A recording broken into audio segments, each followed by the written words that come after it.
investigación a cargo del doctor Ángel Castilla Cárdenas. El doctor Ángel Castilla es magíster en Derecho Procesal por la prestigiosa Universidad Nacional Mayor de San Marcos, es abogado litigante en ejercicio, especializado en Derecho Procesal Civil. Estimados colegas, en caso tengan alguna pregunta, pueden activar sus audios. Recuerden que esta clase es full interacción. Sin más preámbulos, doctor Ángel puede comenzar con la ponencia. Bien, ante todo, muy buenas noches. Nos encontramos en una nueva sesión magistral, la cual vamos a comentar. Vamos a seguir con esta continuación sobre lo que abarca pues el proceso de alimentos. Y hoy estrictamente vamos a hablar sobre un ámbito procesal del derecho a alimentos. Me refiero a la flexibilización del proceso. ¿Qué es lo que vamos a tratar de advertir en esta presente sesión? Que efectivamente el proceso de alimentos revierte, se exime, se omite ciertas formalidades a comparación de otro proceso judicial.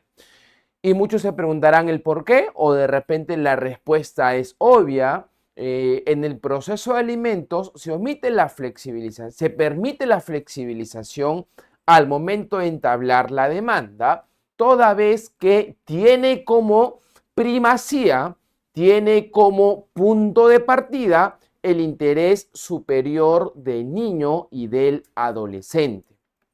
Es por ello que el Estado le da un resguardo particular. Es por ello que el Estado le permite a la parte accionante, le permite a la parte litigante, a la parte que va a estar pues en defensa, al representante legal que va a estar en defensa del menor o del adolescente, realizar su demanda con meras formalidades, Y este proceso de flexibilización trae consigo eliminar ciertas formalidades y a la par también la concentración de actos procesales. Ya los vamos a ver nosotros cuando utilicemos la pizarra, pero este proceso de flexibilización, al momento de empezar este proceso, concentra actos procesales de las cuales evita dilatación en el proceso, de las cuales permite que se obtenga una sentencia en tiempo breve, y todo ello, como les vengo comentando, en resguardo del interés superior del niño y del adolescente. Nosotros ya hemos comentado, estimados doctores, y creo que tuvimos una sesión el día viernes, la cual comentamos sobre la pretensión de exoneración, pero hablamos ampliamente sobre lo que era alimentos. Recuerden ustedes, cuando le pregunten cuál es el marco normativo del proceso de alimentos, la respuesta de ustedes como abogados, como estudiantes, deben ser dos. Tenemos un marco normativo que regula al concepto de alimentos en el Código Civil. Por otro lado, tenemos al concepto de alimento que regula el Código del Niño y del Adolescente. Y si les preguntan cuál es la diferencia entre una materia que regula la pretensión de alimentos, simplemente en el acreedor alimentista. ¿Por qué? Porque yo voy a someter a juicio mi pretensión sobre alimentos cuando es un menor de edad ante un proceso único que se tramita con las normas del Código del Niño y del Adolescente. Por otro lado, si yo voy a someter una pretensión y tengo como acreedor alimentista a un mayor de edad, voy a someterlo ante un proceso sumarísimo en el cual pues voy a utilizar las normas del Código Civil. Estas situaciones, estimados doctores, tienen que tenerlo ustedes muy definidas porque forma parte de la teoría que justamente se va a aplicar a la práctica. Y acá está, este es un concepto preliminar que se entiende por alimentos. Yo diría pues que alimentos es una institución jurídica que tiene como finalidad salvaguardar la existencia del ser humano. Alimentos va a salvaguardar la existencia del ser humano. Y alimentos comprende muchas circunstancias. Habitación, vestimenta, recreación, educación, alimentos propiamente dicho, salud, asistencias psicológicas, entre otro compendio de abanico. Aquí ustedes pueden ver en la gráfica, que entiendo que esta gráfica ustedes la pueden solicitar, van a poder ver que el artículo 92 del Código del Niño y del Adolescente regula este abanico de estructuras de lo que corresponde a alimentos. Habitación, vestimenta, educación, instrucción y capacitación para el trabajo, recreación y alimentos propiamente dicho. Y aquí vamos a comenzar a utilizar la pizarra a efectos de determinar lo siguiente.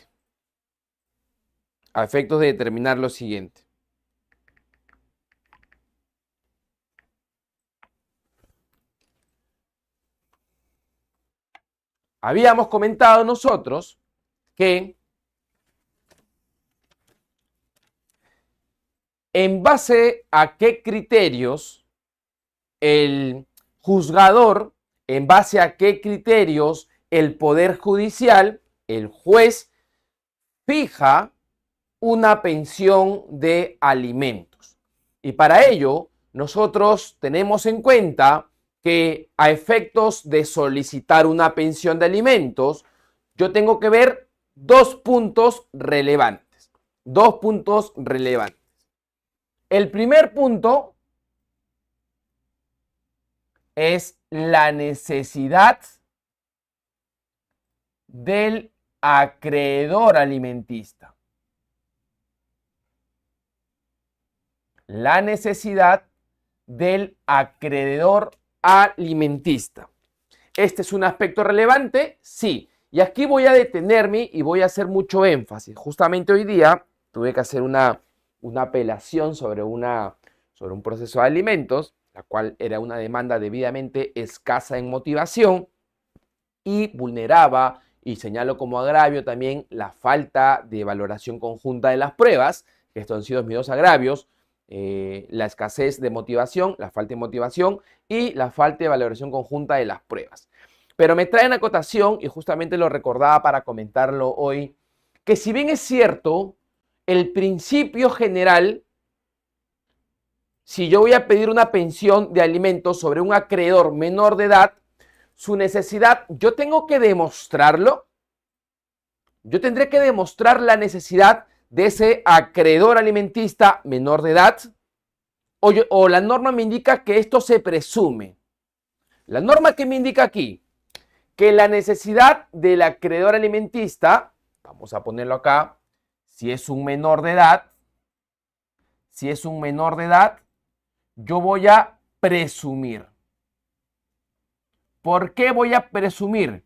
Porque si es un menor de edad, yo tengo que entender que carece de bienes.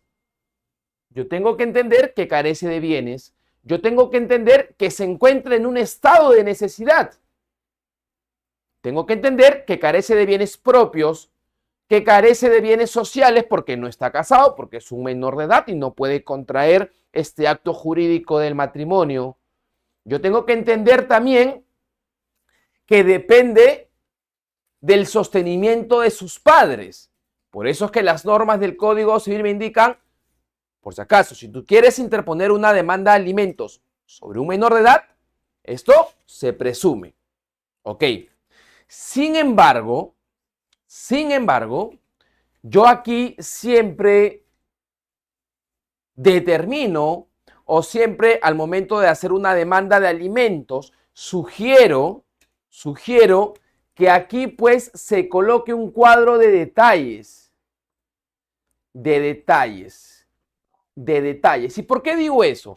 Porque si yo indico, si yo señalo, yo solicito una pensión de alimentos por 1.000 soles a favor de mi hijo menor, por alimento, vestimenta y recreación, nada más.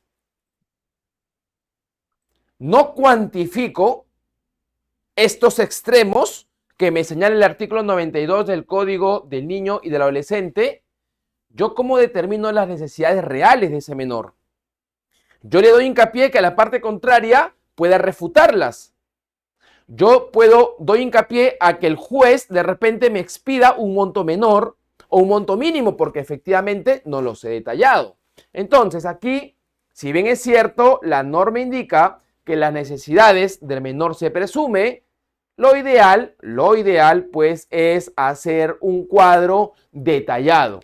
Alimentos, incurro en tales gastos. Vestimenta, incurro en tales gastos. Educación, adjunto pues el recibo del pago mensual si es un colegio privado.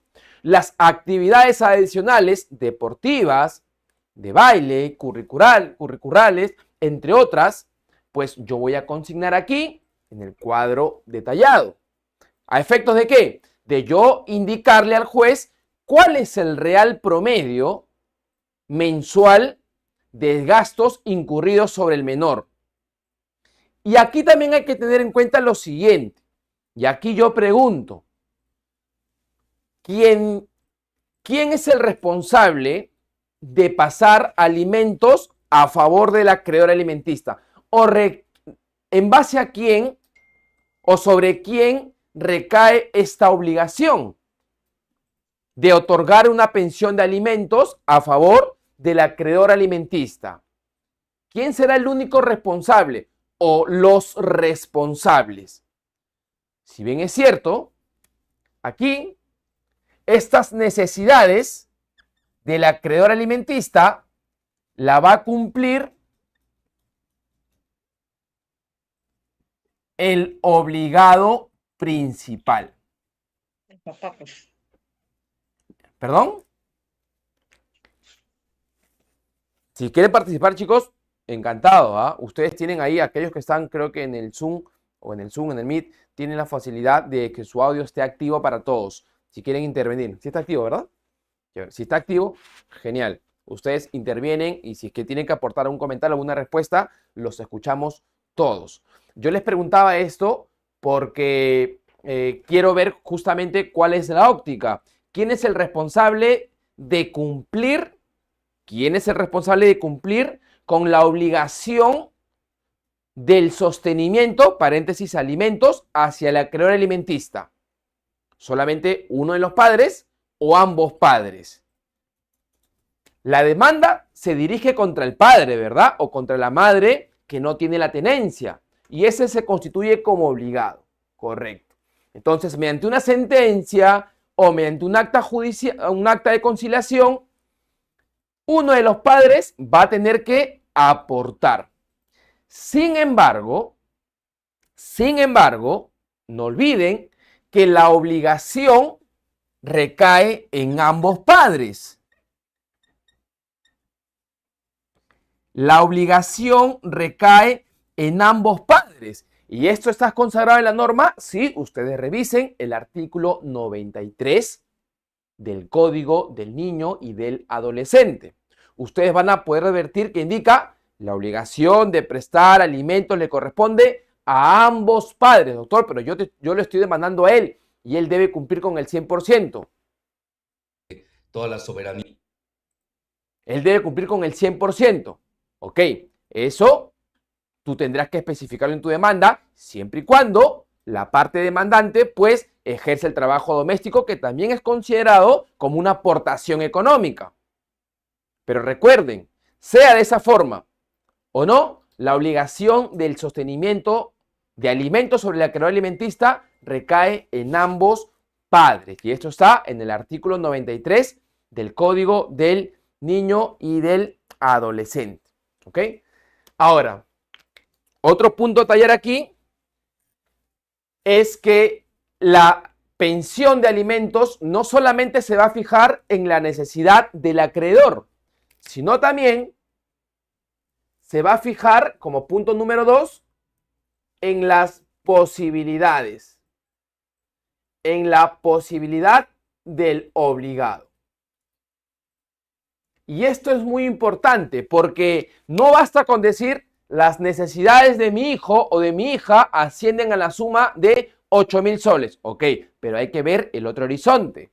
Hay que ver las posibilidades de quien puede obligar, de quien puede cumplir con ello.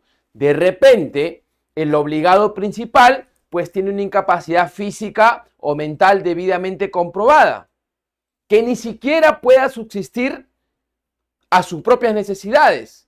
Entonces, se tendrá que reajustar a lo permitido. Y acá suele la interrogante, ¿cuál es el máximo permitido por ley para que se pueda retener sobre las remuneraciones del obligado? ¿Cuál es el máximo, o en porcentaje o de repente en monto fijo, que la ley establece para retener el monto del obligado? Y esto ustedes lo van a poder ver en todos los procesos judiciales. Cuando uno va a demandar alimentos, tiene la posibilidad de demandar hasta un máximo permitido por ley. Y esto es hasta el 60% de las remuneraciones, de las gratificaciones y de todos los conceptos laborales que pueda percibir el obligado. Esta figura del 60% tiene una regulación, sí, esto lo podemos encontrar en el artículo 648 del Código Procesal Civil. Ahí te indica que respecto a pensiones de alimentos se pueden retener hasta el 60%. Si ustedes me preguntan si yo he visto casos que retienen el 60%, yo les diría que no. Siempre piden más, ¿no? Siempre el representante legal del menor va a pedir, señor juez, concédeme el 60%. Pero siempre el juez te determina el 40%, te determina el 45%, el 30%, el 25%, de acuerdo al caso en particular. De acuerdo al caso en particular. Entonces, hasta aquí hay que establecer lo siguiente. Yo como juez, voy a fijar una pensión de alimentos viendo o dependiendo de la necesidad del acreedor alimentista y en base a la posibilidad del obligado principal. Ahora, antes de entrar a detallar el proceso simplificado, yo quiero que ustedes comprendan que cuando yo hablo de pensión de alimentos, aquí, cuando yo hablo de un proceso de alimentos tiene cierta materia. Por ejemplo, se me ocurre que en materia de alimentos yo pueda demandar alimentos por primera vez. Alimentos por primera vez. Doctor, ¿y cómo es alimentos por primera vez? Ah, ok.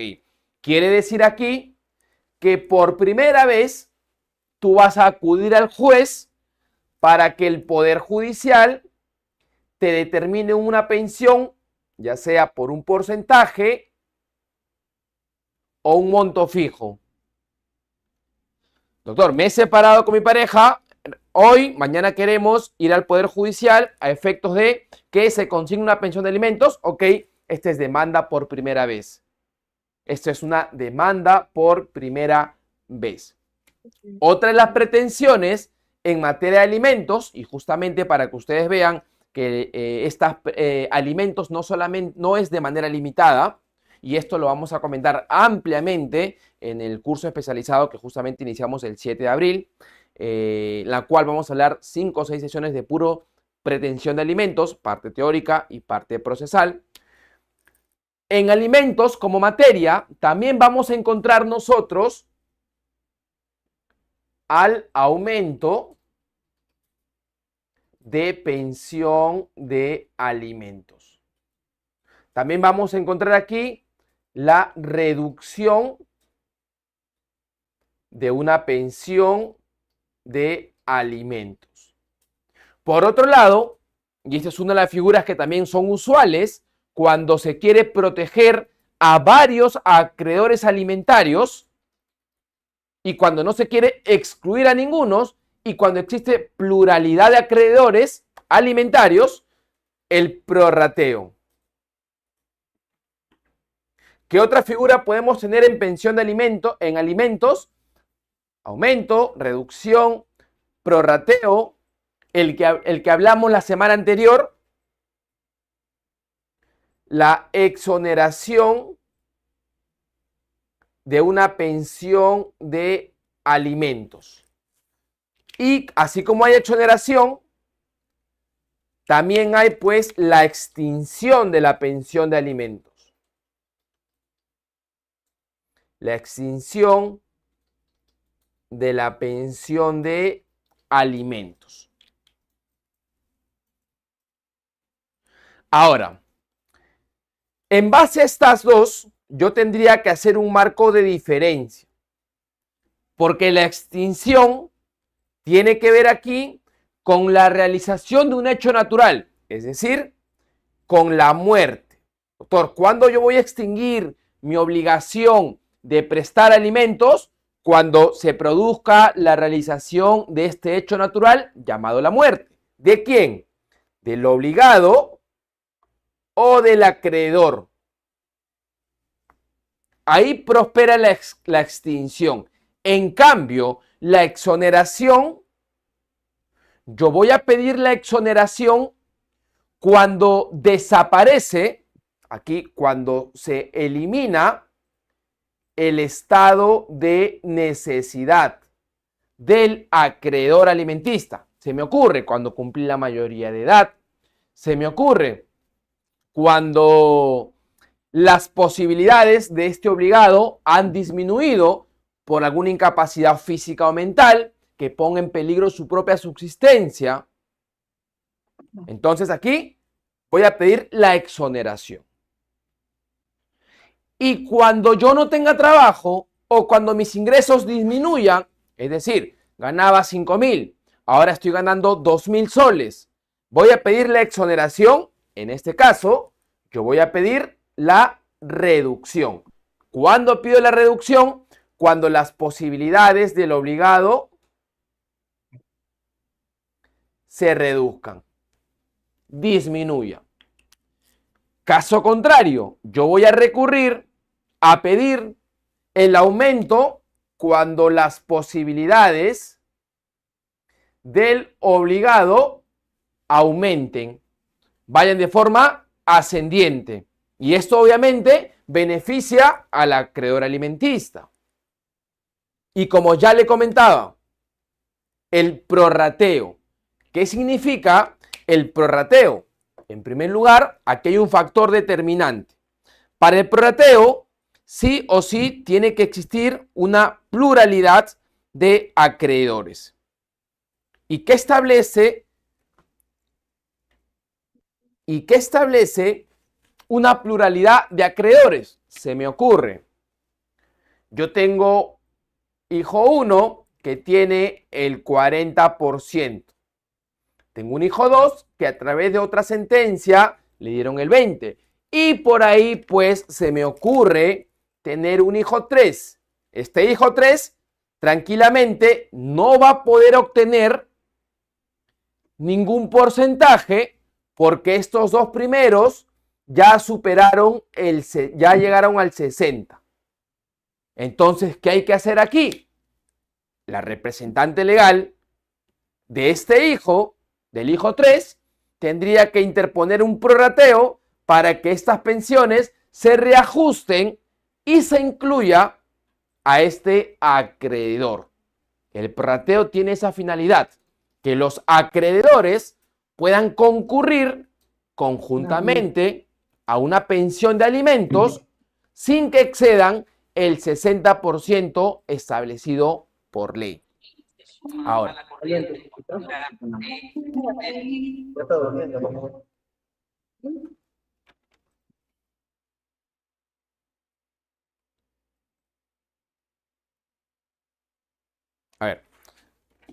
Ahora, como la sesión del día de hoy estaba diseñada a un proceso simplificado, al proceso simplificado y virtual de una pensión de alimentos. Este era el tema central, proceso simplificado y virtual de un proceso de una pensión de alimentos. Este proceso, estimados doctores, tiene como finalidad proteger, va a proteger aquí el interés superior del niño y del adolescente. Este proceso tiene como característica o como pilar que va a proteger solamente las materias que estén enfocadas a la protección del niño y del adolescente. ¿Ok? Ahora, si yo hago si este es el pilar, ¿cuál de estas materias están enfocadas a la protección del niño y del adolescente? A ver, la demanda por primera vez tiene como finalidad proteger el interés superior del niño. Sí. Voy a poner acá un signo más. La pretensión de aumento de alimentos tiene como finalidad proteger el interés superior del niño. Efectivamente. ¿Por qué? Porque lo que se busca es que este acreedor obtenga un mayor ingreso económico por parte de su obligado. Entonces, hay que favorecerlo con este proceso simplificado y virtual de pensión de alimentos. Ahora, campo opuesto. El proceso de reducción se va a ver beneficiado con un proceso simplificado y virtual de alimentos. No.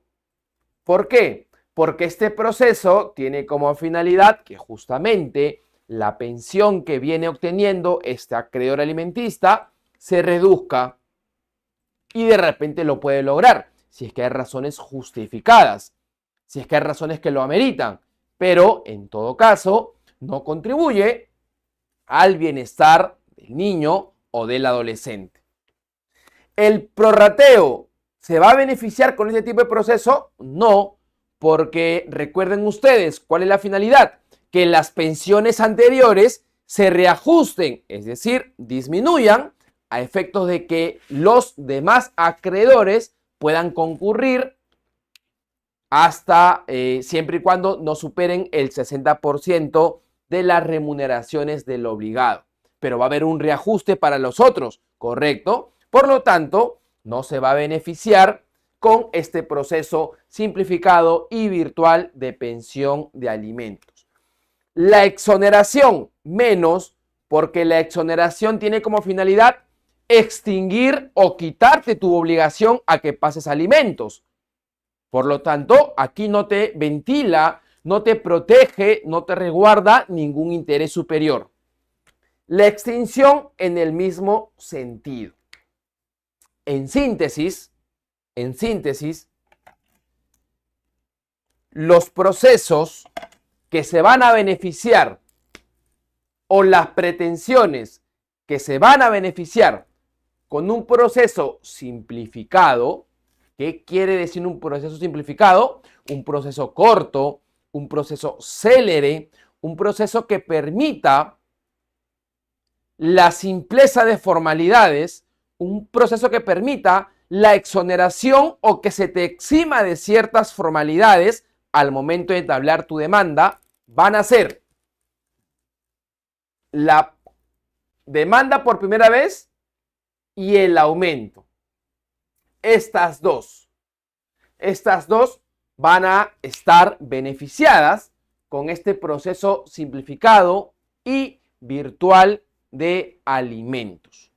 ¿Y cómo inicia este proceso simplificado y virtual de pensión de alimentos? ¿Cómo inicia? Y esto sí es una regla general. Esto es una regla general del proceso civil, familia. Todo proceso de alimentos, todo proceso civil inicia de parte. Me indica acá, doctor, buenas noches. Doctor, buenas noches. Consulta, respecto a la ejecución del acta de conciliación en materia de alimentos, ¿calificaría? Lo que pasa que el proceso, cuando tú tienes, para quien me pregunta que es el usuario no ve el nombre, cuando uno tiene una pensión de alimentos, mediante un acta de conciliación, incurre en estas materias si es que no cumple. Listo, yo soy el obligado, me comprometí mediante un acta de conciliación a pasar 300 soles mensual, monto X, para el tema académico. ¿Y qué pasa si incumplo? ¿Qué pasa si incumplo? ¿Qué materia yo ejecuto aquí? ¿Qué materia estaría inserta para la ejecución de un acta de conciliación? ¿Estaría en alguna de estas pretensiones para que estén inmersas en un proceso simplificado y virtual? Yo considero que no. ¿Por qué? Porque como el acta de conciliación, según el artículo 688 del Código Procesal Civil, es un título ejecutivo, lo que yo voy a hacer es ejecutar ese acta de conciliación mediante un proceso único de ejecución.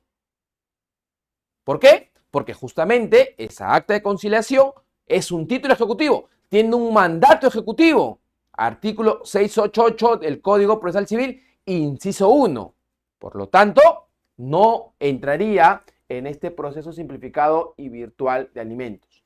Aquí, siempre y cuando tú quieras obtener una pensión por primera vez mediante un proceso judicial, sí vamos a estar inmersos en este proceso como tal.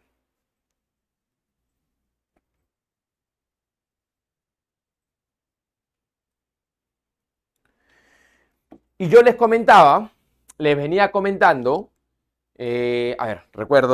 les venía comentando que la regla general es que en un proceso civil y en un proceso de alimentos, en un proceso laboral, en un proceso contencioso, la regla general es que toda demanda es de parte, inicia de parte, es decir, la parte interesada tiene que entablar.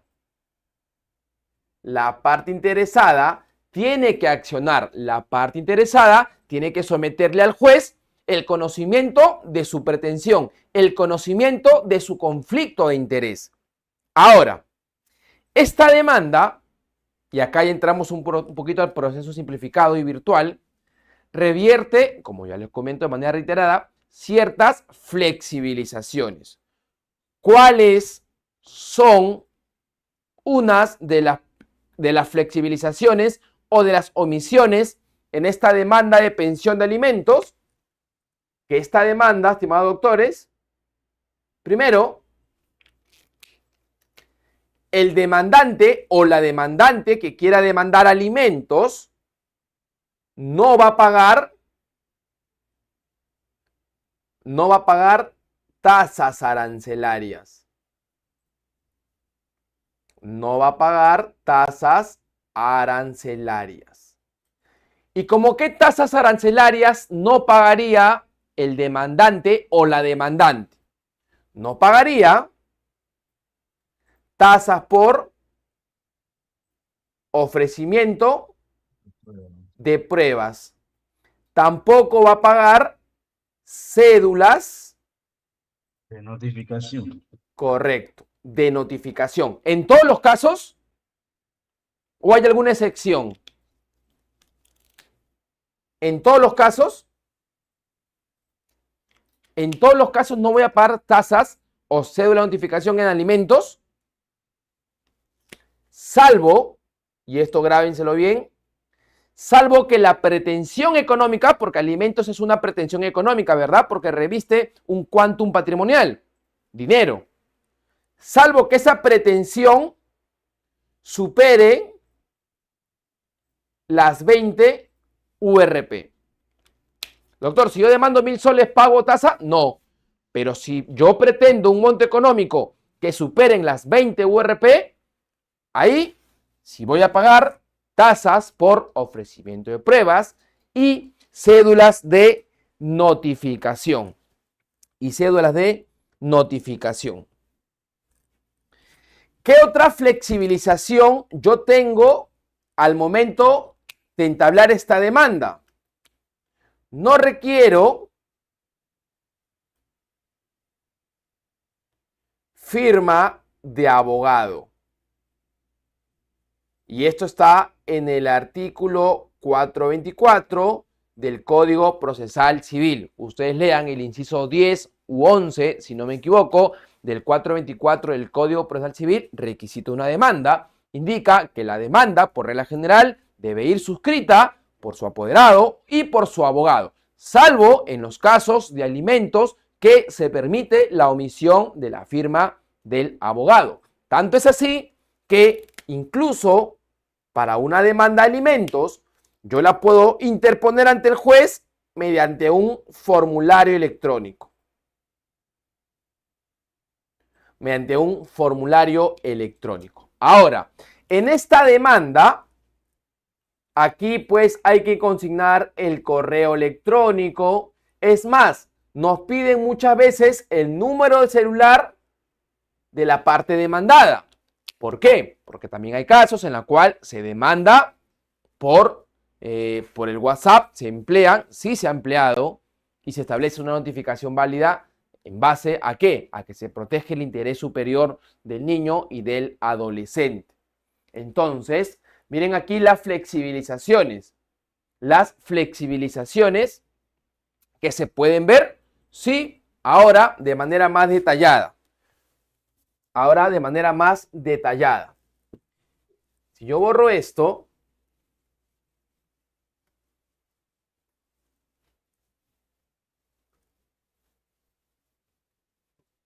si nosotros nos situamos en las generalidades, toda demanda está susceptible ¿de qué? Toda demanda, ¿de qué está susceptible? Yo interpongo mi demanda hoy ante el Poder Judicial. ¿Y ante qué está susceptible? ¿Qué esperamos con la presentación de nuestra demanda? Nosotros esperamos una calificación, ¿verdad? Y esta calificación depende ¿de quién? Del Poder Judicial representado por el juez. Ordinariamente, todo proceso se califica en tres vertientes: o se admite la demanda, o se declara inadmisible si es que recurro o incurro en omisiones del artículo 426, o se puede declarar improcedente si es que incurro en las causales del artículo 427 del Código Procesal Civil. Y cuando se admite la demanda es porque he dado cabalidad, he hecho caso, he cumplido con el 424 y 425 del Código Procesal Civil. Sin embargo, ¿por qué es un proceso simplificado? Porque el juez aquí va a expedir la resolución número 1. Y en esta resolución número 1 se va a ver la real característica de la simplificación de un proceso de alimentos. ¿Por qué? Porque en esta resolución número 1 se va a expedir el auto admisorio. Y en la resolución número 1 que contiene el auto admisorio, en esta misma resolución se va a señalar fecha y hora para la audiencia única. En esta misma resolución se va a correr traslado a la parte demandada. ¿Qué más se va a hacer aquí? ¿Por qué? ¿Qué otras características puede tener esta simplificación de este proceso? Aquí el juez puede oficiar a entidades como la SUNAR a efectos de ver pues la capacidad económica del demandado, si es que tiene bienes inscritos, llámese bienes muebles o llámese bienes inmuebles, y con ello va a poder determinar pues la capacidad económica de la parte emplazada. El juez va a poder oficiar en la misma resolución a la SUNAT a efectos de también ver su capacidad patrimonial, su capacidad económico de ingreso. Y la pregunta sería, doctor, ¿y si es que la demanda revierte o requiere, pues, declararse inadmisible o de repente, para decirlo mejor, el juez requiere que el demandante le adjunte los documentos más legibles que el juez la va a declarar inadmisible? La respuesta es no. El juez va a admitir la demanda y en el mismo auto admisorio, por ejemplo, si le quiere requerir una copia más legible del DNI, lo hará aquí. Aquí le dará días, el plazo de ley, para subsanar. ¿Por qué? Porque justamente este proceso tiene como finalidad unificar actos procesales, simplificarlo, porque todo está dentro del resguardo del interés superior del niño o del adolescente. ¿Ok?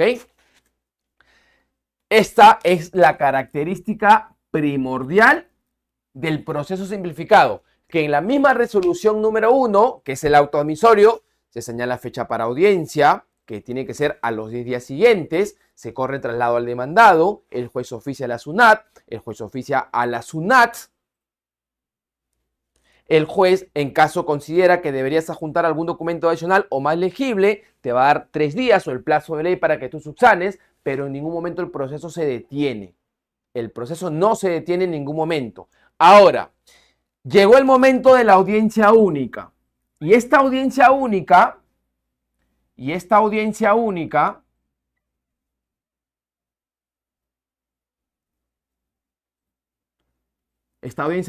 ojo, estimados doctores, que esta explicación, claro está, que está siendo célere, está siendo rápida, porque nosotros vamos a tener un curso especializado de alimentos el 7 de abril, que es el lunes que viene, en la cual cada sesión está diseñada en un tema específico y vamos a poder explicar con más detenimiento. Es más, vamos a poder absolver las dudas pertinentes que puedan existir de las diferentes plataformas. Lo que quiero es que justamente tengamos una idea, o sea, una clase síntesis para lo que va a venir más adelante.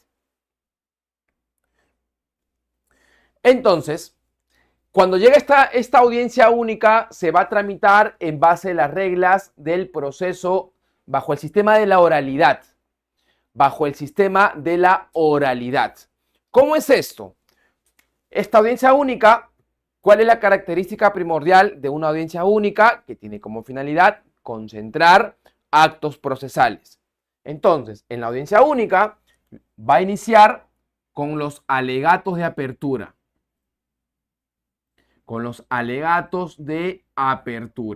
Aquí el abogado tiene que exponer su pretensión, tanto de la parte demandante como de la parte demandada. ¿Ok? De la parte demandante como de la parte demandada. Aquí revierte una participación activa del abogado. Aquí dejamos la escritura de lado y implementamos la oralidad con los alegatos de apertura. Previo a ello, las partes se tienen que identificar. Ustedes, la parte demandante, la parte demandada, se va a identificar con sus generales de ley. El abogado de la parte demandante y el abogado de la parte contraria también se van a identificar con su colegiatura correspondiente. Después van a ustedes que, como abogados, ejercer los alegatos de apertura. Después el juez lo que va a proponer es la conciliación. Y esto lo pongo de rojo porque cuando el juez otorga minutos para conciliar, va a suspender la grabación, porque ustedes saben que la conciliación le revierte o está establecido en un carácter de reserva. El juez otorga 2 o 3 minutos para que las partes puedan conciliar y suspende la grabación. Al momento de reanudar la audiencia, va a preguntar si es que hay intento conciliatorio o no. Imaginemos el caso, para que pueda servir para esta explicación, que no hay intento conciliatorio. Lo que va a hacer el juez aquí es emitir el saneamiento procesal. ¿Y qué cosa es el saneamiento procesal? Nosotros sabemos que estudiamos procesal civil, que es la existencia válida de una relación jurídica entre las partes. Es decir, que se ha cumplido con los presupuestos procesales y que este caso cumple con las condiciones de la acción. Por lo tanto, amerita que el proceso continúe. Después del saneamiento procesal, se va a dar aquí la fijación de puntos controvertidos. Y acá yo hago un hincapié. Siempre se pone como puntos controvertidos determinar si el monto de 40% le corresponde el monto de 40% al acreedor alimentista en base a determinar si es que el obligado tiene dichas posibilidades. Punto número 2, determinar si es que el obligado tiene las condiciones o las posibilidades económicas para solventar el 40%. Pero nunca se pone como punto controvertido determinar si es que la demandante tiene condición económica. ¿Por qué? Porque recuerden ustedes que la obligación de pensión de alimentos le corresponden a ambos padres. Entonces ahí, si ustedes son abogados de la parte demandada, soliciten o propongan como puntos controvertidos determinar si es que la demandante, representante legal del menor, tiene posibilidad económica o no, a efectos de que se pueda velar con una pensión óptima. Después de fijar los puntos controvertidos, aquí se va a dar una parte fundamental, el saneamiento probatorio. ¿Y qué cosa es el saneamiento probatorio? Es la admisión o el rechazo de las pruebas.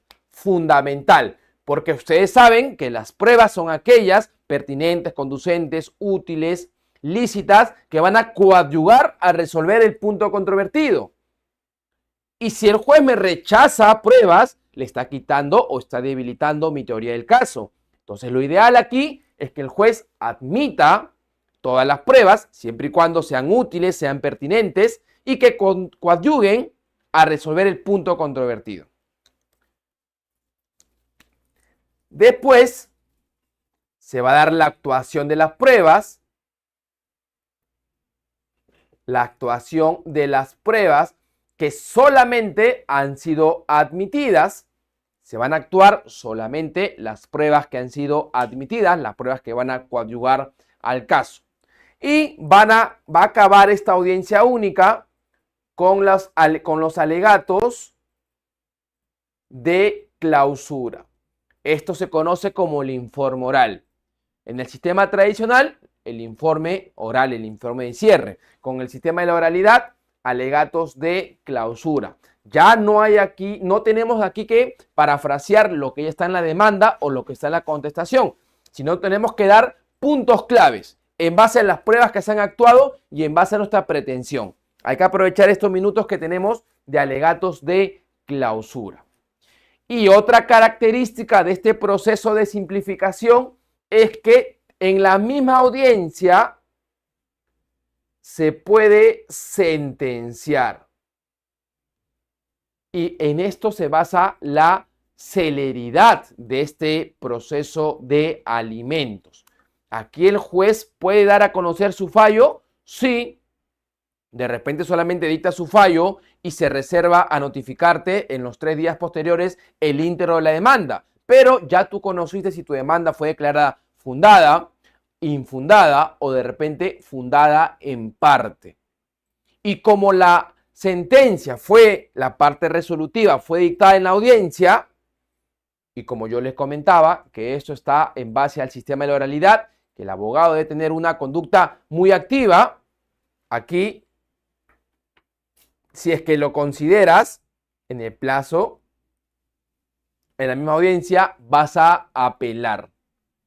Si es que consideras que esta sentencia pues revierte un agravio, te genera un perjuicio, si es que adviertes que no se ha respetado el debido proceso, el derecho de defensa, de repente no se valoró las pruebas de manera conjunta, de repente inaplicó o interpretó erróneamente el artículo 93 del Código del Niño y Adolescente, el artículo 481 o cualquier precepto legal que esté regulado a tu caso, pues tendrás que apelar a efectos de no consentir pues la sentencia. La sentencia. Y justamente esta sentencia, aquí ya para terminar, esta sentencia revierte una expedición de un porcentaje, si es que lo solicitas de ese extremo, o de un monto fijo. Y como siempre lo reitero aquí, yo voy a pedir un porcentaje cuando el obligado es dependiente de una empresa o dependiente del sector público. Y yo voy a pedir un monto fijo cuando es independiente. Aquí no me interesa si tiene trabajo o no, lo que sí yo voy a estancar un monto determinado y él me va a tener que cumplir o ella me va a tener que cumplir de manera constante y permanente. Entonces, cuando ya hay una sentencia y esta sentencia sí tiene el carácter de obligatoria, porque ustedes saben que el Poder Judicial, una de las características es la coerción, debemos darle estricto cumplimiento. Y ante el incumplimiento de los montos que se señalen en la sentencia, pues la parte perjudicada puede establecer una liquidación de devengados, hacer el cálculo de los meses impagos y solicitarlo ante el juez. Le va a correr traslado a la parte contraria para que absuelva. Con su absolución o no, el juez va a determinar el monto adeudado total. Y si es que persiste esta conducta omisiva del obligado a incumplir, no queda de otra que remitir los actuados pues al Ministerio Público con una denuncia por omisión a la asistencia familiar. ¿Ok? Entonces, esto es lo que revierte el proceso simplificado y virtual. ¿Por qué virtual? Porque justamente ahora las audiencias, no solamente de alimentos, sino la generalidad, ahora la regla general es que todas las audiencias sean virtuales. Antes era la excepción, pero ahora a raíz de la pandemia, pues toda esta audiencia única que debería realizarse en una sola sesión, pues se va a realizar de manera virtual con el aplicativo Google Meet y simplificado por estas características que he comentado. Y no quiero terminar, acá me faltó agregar, que cuando el demandado va a contestar la demanda, el demandado sí tiene la obligación de presentar o de adjuntar pagos arancelarios. Y el demandado sí tiene la obligación de que su contestación esté firmada por un abogado. La flexibilización de este proceso es solamente para la parte demandante, no para la parte demandada como tal. Así que, doctores, habiendo explicado de manera muy sistemática, muy célere este proceso, que como les comento, vamos a tocarlo a profundidad cuando inicie este proceso especializado sobre pensión de alimentos, este 7 de abril, este lunes 7 de abril, vamos a tratar de explicar todas las materias: reducción, aumento, prorrateo, exoneración, extinción, disposiciones generales de lo que es alimento, quienes tienen derecho a dar alimentos, quienes tienen derecho a recibir alimentos. Este proceso haciendo un cuadro comparativo con el sistema tradicional de alimentos para que vean lo célere que es ahora, lo rápido que es ahora y la participación activa que requiere el abogado. Así que yo los invito a ustedes a matricularse a este curso especializado sobre alimentos que va a iniciar este 7 de abril, en la cual pues será de mucha utilidad para aquellos estudiantes, para aquellos abogados que estén interesados en el litigio de esta pretensión. ¿Correcto?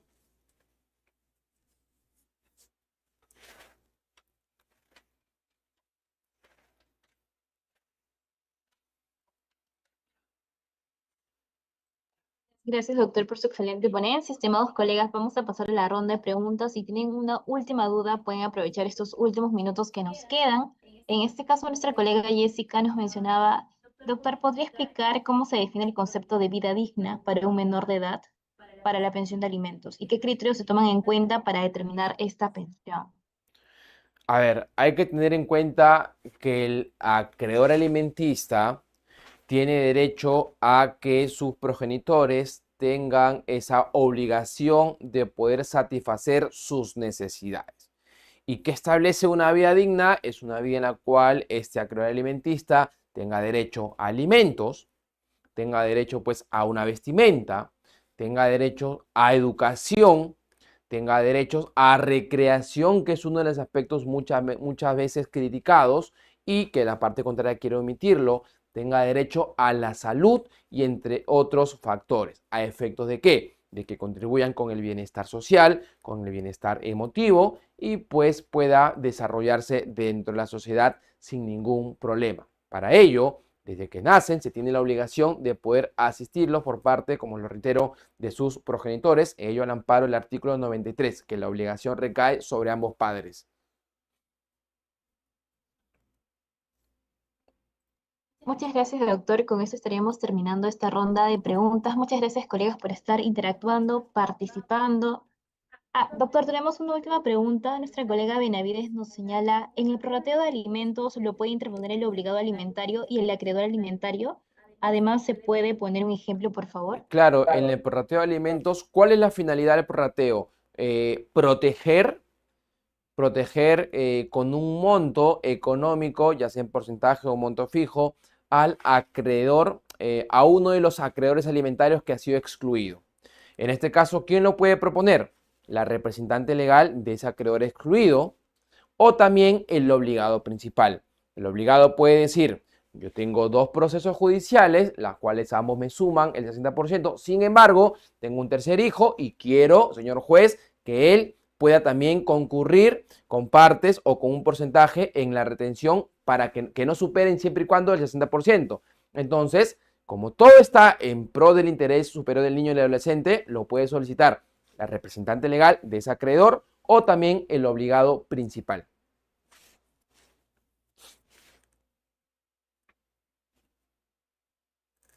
Tenemos otra pregunta. Nuestra colega Sheila nos menciona, llega a leer una sentencia que la parte demandante solicitó apelación porque la sentencia debía ser consentida y no se ejercía al momento de que se emitió sentencia. Bajo este contexto, en materia de alimentos, ¿cuánto surte efectos la sentencia?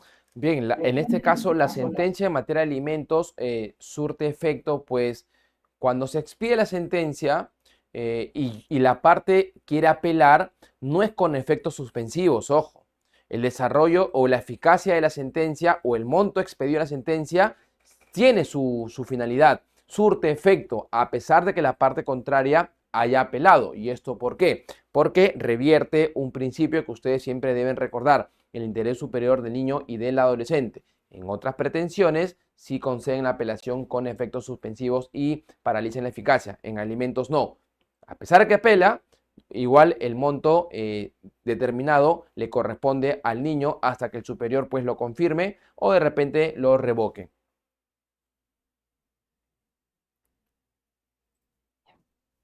Nuestra colega Adriana nos menciona, ¿qué pasa si el demandado pone excusa de no recibir las notificaciones reiteradamente para no pagar los alimentos? En este caso, ¿qué podría hacer? Lo que pasa es que ahí tendrías que ver si es que es correctamente emplazado. Y correctamente emplazado, pues tendría que ser el lugar donde él ha declarado en la RENIEC que es su domicilio habitual o donde tú consideras que él vive. Yo le emplazaría a ambos domicilios. Con ello, a pesar de que él alegue, ya está bien notificado y no puede realizar ningún acto o ningún proceso de nulidad. Con lo tanto, la sentencia que se expida estará siendo expedida dentro de un proceso que revierte las garantías mínimas. Finalmente, nuestra colega Carmen nos menciona, doctor, tengo un hijo con alguien que ya tiene dos. ¿Demando alimentos por primera vez o demando prorrateo? No demandarías alimentos por primera vez, pues solicitando pues que se le otorgue una pensión de alimentos a favor de su hijo. Y si tú consideras, que esta persona que ya tiene dos hijos, ya tienen sentencias ambos que superen el 60%, ahí sí correspondería pues un prorrateo. Perfecto, doctor, muchas gracias. Con esto estaríamos terminando la ronda de preguntas, estimados colegas. Nuevamente agradecerle por esta excelente ponencia, doctora Ángel Castilla Cárdenas. Y estimados colegas, invitarlos también a este curso. Inicia este 7 de abril, perdón, este 7 de abril, a cargo del doctor Ángel Castilla Cárdenas. Recuerden que solamente por estar presentes en esta sesión magistral tienen una media beca, 50% de descuento. Es decir, colegas, que les estaría costando tan solo 100 soles. Y recuerden que totalmente gratis con su matrícula se estarían llevando un diplomado sincrónico en Derecho de Familia y Sucesiones. En este momento les estamos enviando el enlace para que tengan la certificación gratuita de esta sesión magistral. Vamos a dejar el Zoom por 5, 8 minutos para que con tranquilidad puedan llenar todos sus datos. Recuerden, solamente los que han completado este enlace van a poder tener la certificación de esta sesión magistral. Entonces, colegas, nuevamente vamos a estar enviándoles el mensajito para acordarles que ya estamos próximos a iniciar este curso y si están interesados, aprovechen este súper descuento. Y recuerden que totalmente gratis están llevando este diplomado asincrónico. Ambos están certificados por el Ilustre Colegio de Abogados de Lima Este. El curso por 180 horas académicas y el diplomado gratuito por 240 horas académicas. Entonces, colegas, si están interesados, pueden dejarnos su numerito o en todo caso pueden escribir directamente al 901-298-676. ¿Qué temas vamos a estar abordando? Van a aprender a redactar paso a paso desde cero su primera demanda de alimentos, saber los requisitos para solicitar ya sea el aumento, la reducción, la exoneración, el prorrateo, la extinción o la variación de la pensión de alimentos. Además, para que sepan las medidas cautelares que ustedes pueden interponer, como la asignación anticipada de la pensión de alimentos, entre otros. Entonces, colegas, si están interesados, pueden nuevamente dejarnos su numerito o en todo caso pueden escribir directamente. Repito, al 901-298-676. Ya tenemos pocas vacantes, iniciamos este 7 de abril y si ustedes quieren ser parte, aprovechen totalmente. Buenas noches, señorita. Listo, a ver, ¿me pueden confirmar si ya se me puede escuchar bien? Señorita, buenas noches. Se acabó la batería. Aló, señorita, Sí, se paró ya. Bueno, no importa. Gracias, señorita. colega Jenny. Aló. Estamos enviándole en este momento su contacto al área académica para que solamente pagando 100 soles se lleve este curso en el proceso de alimentos certificado por 180 horas académicas y totalmente gratis se lleve este diplomado en Derecho de Familia y Sucesiones asincrónico. Entonces, colegas, muchas gracias. Recuerden que vamos a dejarlo unos minutitos más para que con tranquilidad puedan llenar sus datos y tengan esta certificación gratuita de esta sesión magistral que hemos tenido con el doctor Ángel Castilla Cárdenas. Ya saben cómo es su dinámica, es full interacción, maneja las diapositivas y también la pizarra. Si ustedes están interesados, recuerden que este curso está a cargo de este docente, es un super capo, y qué mejor que aprender a redactar su primera demanda de alimentos paso a paso con este gran docente y además totalmente gratis llevarse un diplomado en Derecho de Familia y Sucesiones. Y recuerden que ambos además están certificados por el Ilustre Colegio de Abogados de Lima Este. Entonces, al finalizar, van a obtener una doble certificación por el CALE. Gracias, colegas. Vamos a dejarlo unos minutitos más. Mi colega Abel quiere para la certificación. Bien. Copiar, voy a enviar. Listo, colega Abel. Nuevamente hemos enviado el enlace para que puedan llenar sus datos y tengan la certificación gratuita de esta sesión magistral. Gracias, colega Melissa.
Sí, colega Juan, efectivamente, si ustedes ya tienen el diplomado de Derecho de Familia y Sucesiones, lo podemos cambiar a cualquier otro diplomado sincrónico que ustedes deseen. Por ejemplo, tenemos el diplomado de Redacción Civil y Aplicada, Contratos y Demandas, certificado también por 240 horas académicas, donde va a aprender no solamente a redactar en materia de alimentos, sino también, por ejemplo, para rescisión de contratos y todo el tema.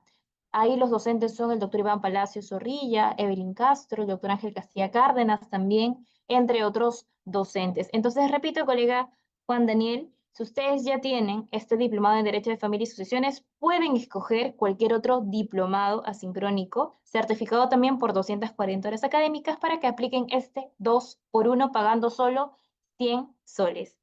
Gracias, colega Daniel. Entonces, colegas, vamos a dejar unos minutos más. Si están interesados y quieren aprovechar este 2x1, recuerden, pueden dejarnos sus numeritos o en todo caso, pueden escribir directamente para que el área académica les dé este súper descuento, pero por favor recalquen, vengo de la sesión magistral, me han dado esta promoción de 2x1 para que les deje con 50% de descuento este curso en el proceso de alimentos y además tengan este beneficio adicional, escoger cualquier otro diplomado asincrónico certificado por 240 horas académicas.